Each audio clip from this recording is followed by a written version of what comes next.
Google is the most powerful search engine on Earth. Today, billions of users Google for any kind of information. A former student's project now rules the World Wide Web. In 1997, Larry Page and Sergey Brin developed the so-called PageRank, a complex mathematical algorithm that ranks websites by their relevance. This groundbreaking invention profoundly transformed access to information.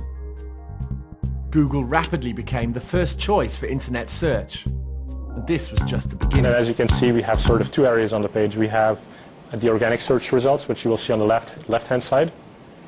And then you have all of your advertising, which you will see as sometimes the top results on the page. These are clearly marked in a different color. And then we also have them on the right-hand side of the page. For the organic results, the guy who ends up first is happiest of all, I take. Obviously. So how does PageRank work? How does he get that? The way that PageRank works is it looks at incoming links into websites.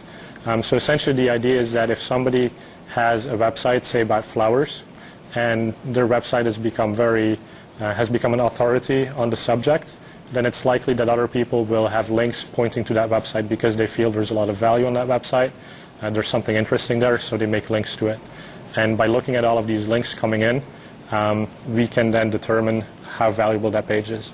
Now what we also do is we look at where did these links come from. For example, if somebody had a link from the NewYorkTimes.com to a website, then we understand that the New York Times is more respectable than maybe my personal website.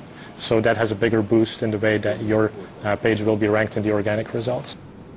The question is, how is the choice made to rank the New York Times higher than a personal website, for instance? There are mechanisms that we and others use to try to assess which information is thought to be the most relevant. After all, the party who's doing the search wants information which is most relevant to the specific terms that have been used in the search query. Relevance in our world, in part, is conferred by knowing how many websites are pointing to a particular place. The more that point to a place with a hyperlink, the more likely it is that that must be important information. So then you start ranking the importance of the places that are pointing by trying to see how many places point to them.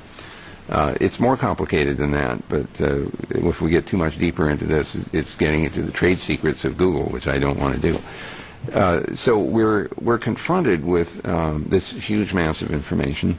We try to figure out what's relevant based on these various hints, but in the end, each of us has to decide for himself what our reaction is to this information.